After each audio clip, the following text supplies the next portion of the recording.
Welcome back into Talking Fitchburg. Joining me today from the Department of Aid, Trade, Consumer Protection. He's back. Michael is in the house and ready to rock our socks. How you doing, sir? I'm ready to rock your socks. I hope so. Today we're going to take on the topic Military Consumer Protection Month. Certainly consumer protection at any scale is awesome, but protecting our military is certainly right in there as well. And there are a lot of active military members in Wisconsin.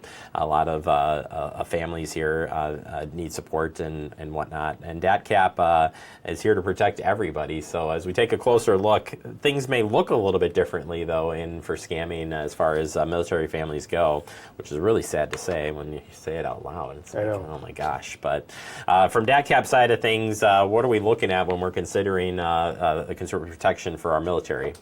Well, we're talking about a lot of the same scams, but they're kind of twists and variations which make the military community a little bit more vulnerable and why they're targeted. And so the first is we're talking about, well, how many are we seeing? And so last year there was about 200,000 reports of specific military consumer protection fraud, meaning this fraud was perpetrated in the similar sense that you may see it, but it's got that military angle where we could tell it was unique. And the first one we're looking at is like housing scams.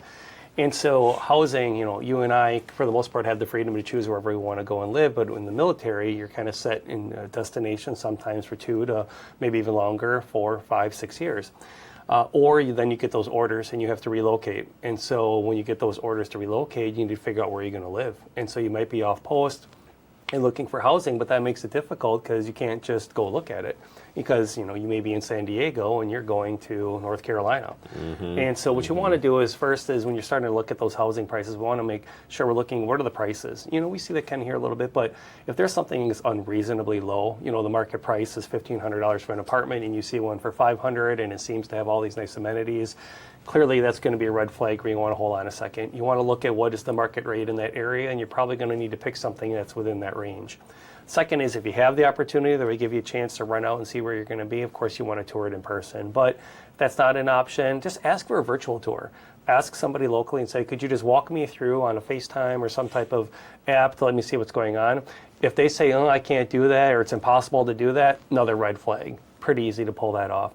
Next is look for the company that's pitching it. If you look for those reviews or complaints for different companies, and find out what are they doing. Even check with your local state's consumer protection agency. If you're moving here, maybe the Fort McCoy area, you can certainly call us. But there's one of us in every state, so give them a ring and see what's going on. And then lastly is make sure you never send any of that money before you're signing that rental agreement.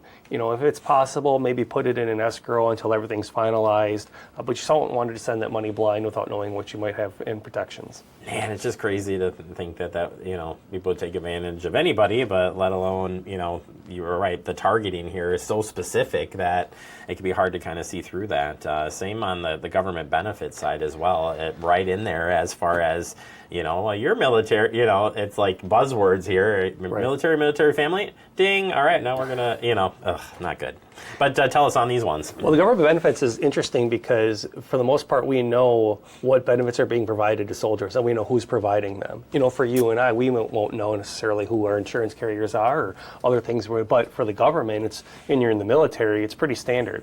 And so there's an opportunity for these scammers to purport to be those particular companies. And then, of course, they'll still, pretend to be the IRS that's coming through. Another one is the student aid. So you have the GI Bill. Yeah. And there's a couple different variations of that GI Bill. And a lot of soldiers will participate in that program. And so scammers will take advantage of that and purport to be, either that student aid assistance program or same thing with their health care, purporting to say, hey, we're from usually TRICARE and we're here to help out.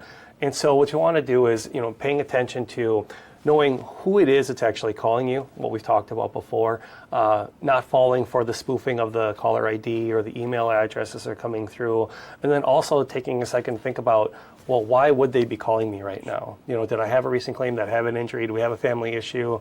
This is kind of out of the blue. It's not normal. You've been in for 10 years, and all of a sudden you're getting all these phone calls.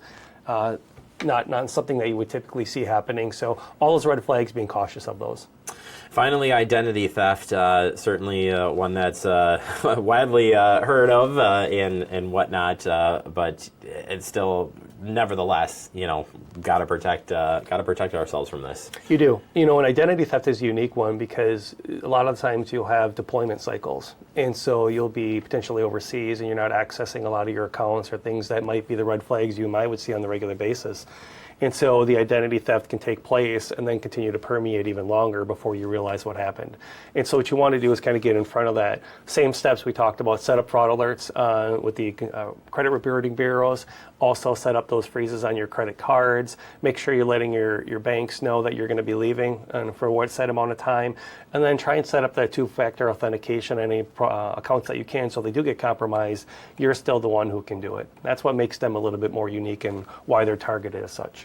All right. Well, ultimately, Michael, folks want more information on any of the topics that you covered today, or maybe just have some questions in regard to something that had happened. Where can they report that to or learn more on? You can visit our website at datcp.wi.gov, or if you want to talk to someone in person, you can give us a call at 1-800-422-7128. All right, Michael, thank you so much for your help. Appreciate it, and we'll catch up with you next month. Thanks, Jeremy.